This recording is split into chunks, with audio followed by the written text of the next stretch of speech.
може, не знам, да изчезна, нямам представа. Добре, хубаво. Ето на горния етаж имате заснето и казахте ми, че това е свободно също. Помолиха да го смените. Не съм си искала парите. Значи при това положение аз пари не съм искала. Не си измисляйте. Не си измислям. Измисляйте, какво няма снимайте, забранявам да го правите. Пуснете ми телефона. Разбирам, абсолютно Пуснете ми телефона. Може да ми забранявате. Очаквам да ми върнете парите. След като на 24-ти аз съм ви уведомила. Сега ще извикам полиция. Не ми дърпайте телефона. Току-що. Не ме блъскайте и не ми дърпайте телефона.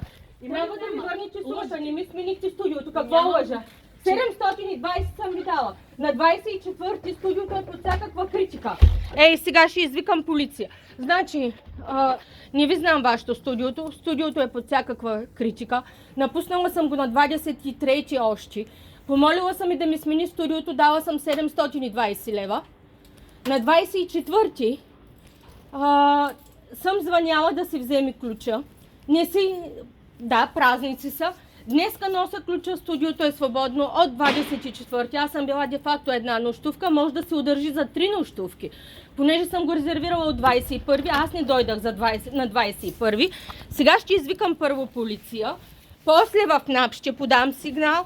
Просто и роднините сега ще дойдат.